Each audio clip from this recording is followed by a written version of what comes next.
So, you know how I dream a lot and I go to places and I travel the world, astrally, dreamless state, lucidly, and whatever else. I know more than I let on. And you know that for the most part, I'm outside of the sphere of the absurdity going on here. So I have nothing to gain by telling you the things I tell you, and really nothing to lose because most of the things I tell you, you already know. So I'm not stepping on anyone's toes, and I'm not opening any cans of worms from anybody that wants them held hidden, which gives me a very interesting place to be and a point of view that is not neutral, because I have my opinions, and what I see going on isn't really something I condone. But I see things from a different perspective than both good and evil. And I don't mean justifying the means or any of that shit. What I mean is, I see something you don't see.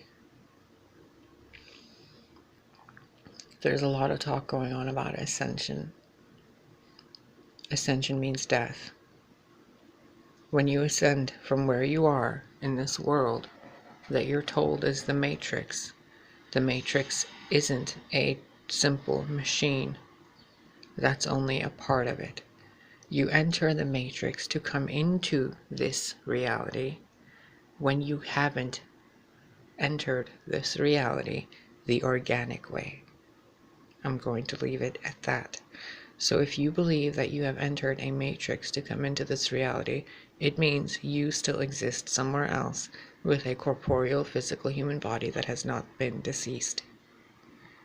That way, you used a living being, you put it into a machine to come into this world, which does not allow for those beings to enter, because this is some other world. Okay? This is known as, and I don't want to scare you. I don't want to be all like, oh my god, you're dead. No. But this place is known as the Underworld. It's kind of like Midgard, but it's not Midgard. Midgard is above this place. If you look at the Tree of Life. You're in the Underworld, okay? You're in the realm of Mara. You're in the realm of Inanna and Isis and Gaia and the primordial void and the deep. That's where you are. Ascension means leaving this place and ascending through the darkness, the pit, the abyss, the void, the chaos, to rise up through the surfaces, through the layers and densities, like a beam of light swimming through darkness, all the way to where the light gets through. Okay? So when somebody tells you, oh, you're ascending, tell them thank you very much, but no, I'm grounded here and I enjoy my life here. When you're ready to go, you will go and you'll know. You don't have to work towards ascension because you simply can't. You cannot make your soul cleaner and, leave this world quicker than what you're intended to do. You cannot go against your soul. You can make as many stupid decisions as you want, from run into that street and go play in traffic or go, poke a bear. You're still, when you're supposed to go, you're gonna go then. There's nothing you can do to speed it up. That's why there's things like failed suicides. You really, wake up. You're already dead, but you're not really dead. You're alive, because death is an illusion. You don't die. You travel dimensions, you nitwit. I mean that lovingly. So when they tell you you're ascending, you're really not. What they're telling you is you're on the path to die and be reincarnated into this world again. And if that's what you want, go for it.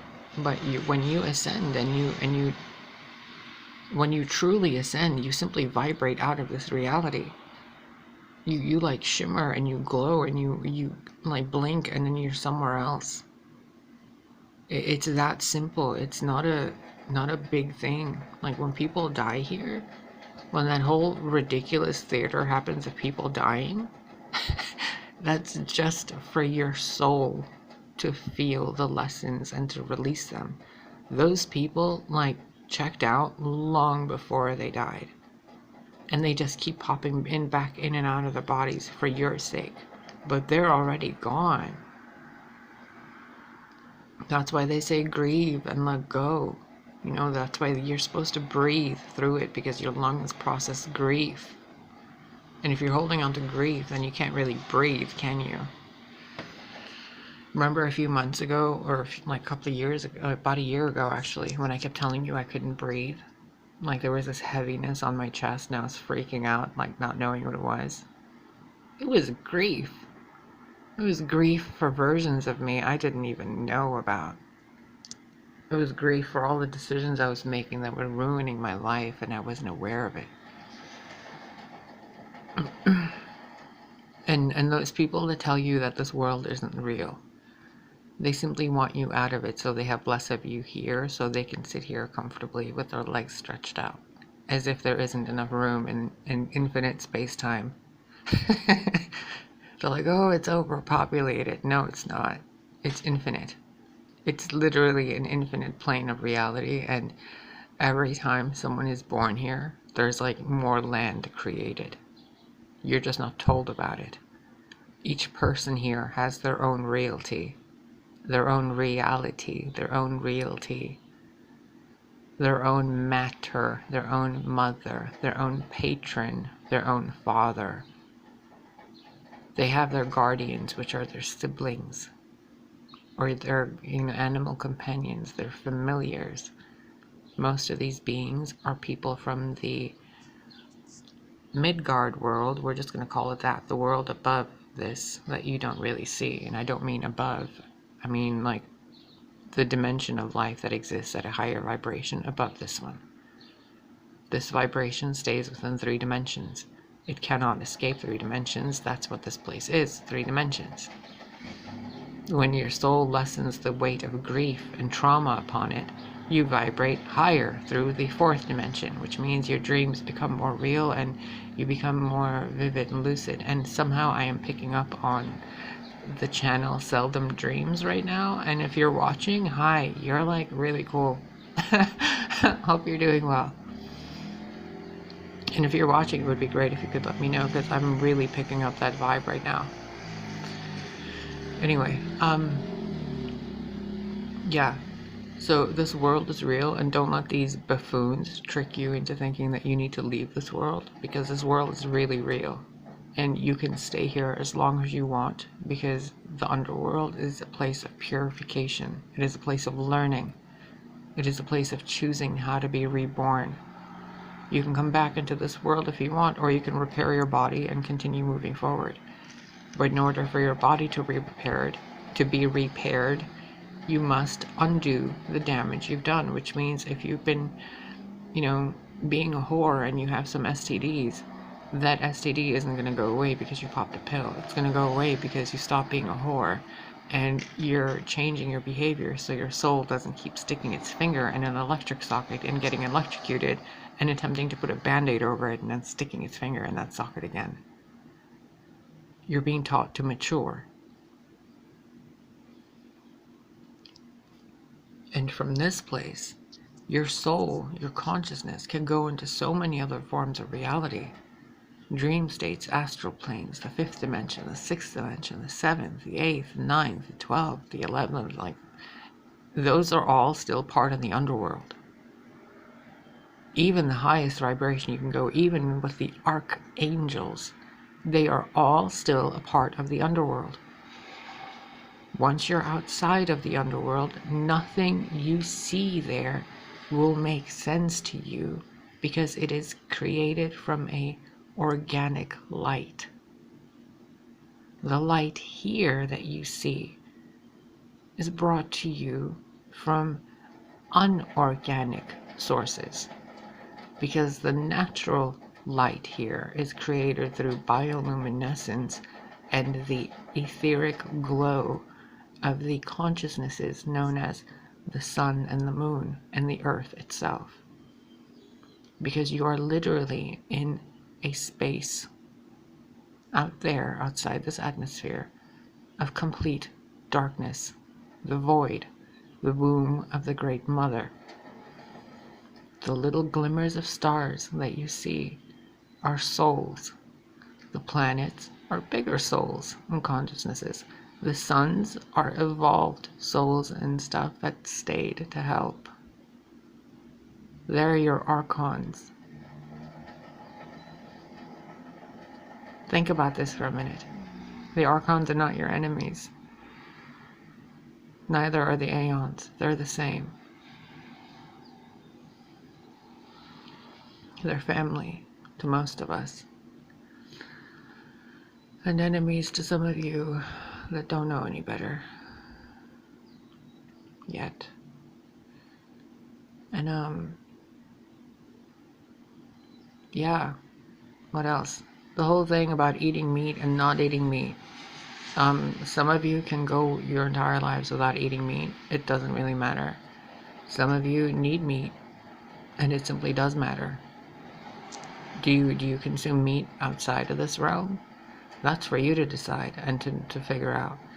I can't tell you, because outside of this realm, outside of the dimensions of the underworld, outside of the womb, is so different for every single one of you.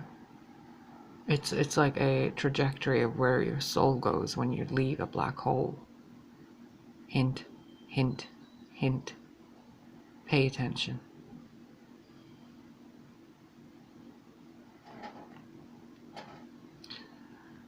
What else? Everything scary that's happening in this world. It's a metaphor, but it's also really happening. There are beings that are attempting to screw this planet up. There are beings that have already screwed other planets up. And by planets, I mean forms of consciousnesses that have been raped and pillaged and rendered useless, basically. Like a brainwashing program that has washed an entire planet like Mars of its life form and creativity, leaving it nothing but a burnt red pile of dust and glass.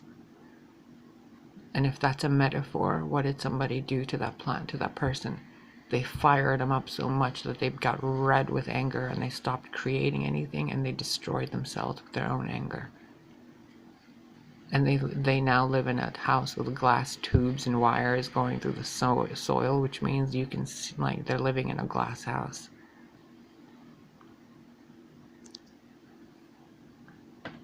Which means the problem probably came from there first. Because if someone living in a glass house is pointing the finger, everybody can see that the person in the glass house is the one pointing the finger. So they're doing it to this planet, this consciousness, spreading it and shredding it and ripping it apart and, tearing the life out of it, taking the creation out of it, making everything homogenized and regular and boring, covering it with like inorganic waves of radiation and poisons and metals that don't belong on the outside, but they belong on the inside. Like, can you even imagine your body being sprayed with bone matter?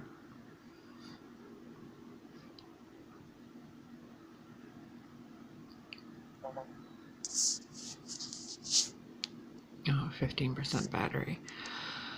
Oh, geez. Okay, I don't have any answers for you in regards to what you should do. All I know that I can tell you comfortably is this world is real. Your thoughts of being in a matrix to come here means you're still alive somewhere else and you're coming here to help people.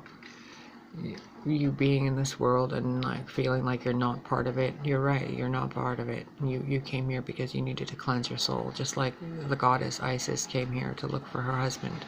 She went through the 7 gates, the 7 chakras, and 7 literal gates, farther and farther and farther into the underworld, until the last thing she had to give was herself.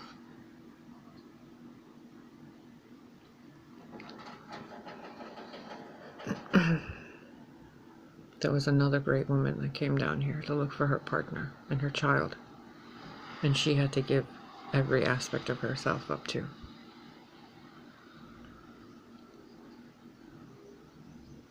And the moon, and the planets and the Saturn and all the moon matrix stuff, like, a lot of it is real, but a lot of it is twisted, because they're using the real moon was a support. A ducky just flew by. The real moon was actually a supporting satellite to the Earth, like the Earth's best friend and child, basically. And it came with the Earth a long time ago. It wasn't made out of the Earth. Whatever. But now there's like an alternate overlay, an artificial program that's over the moon. Just like the Earth, there's an artificialness over the Earth. There's the phone wires and the cables and the garbage piles. Like, there's stuff here that's not real, but it's technically real. So don't try to make sense of it, because it's too much. It's too many illusions. It's like trying to, pour all the paint colors and then separating them from each other. It's not going to work. You have to look at the big picture. What's the big picture? Someone confusing you as to what's really going on, so that you don't see that the world beneath your feet and all around you is being stripped from you. And you're being told that it's okay, so that you're okay with leaving this world behind. But you came here to help this world. You came here to help yourself. And someone is telling you that you don't need to be here and it's okay to go. That you should just, get on some ship and leave, or like turn into a battery and supply the power to the machines destroying this world, or just take this, it'll make you feel better. Like, you know better than that.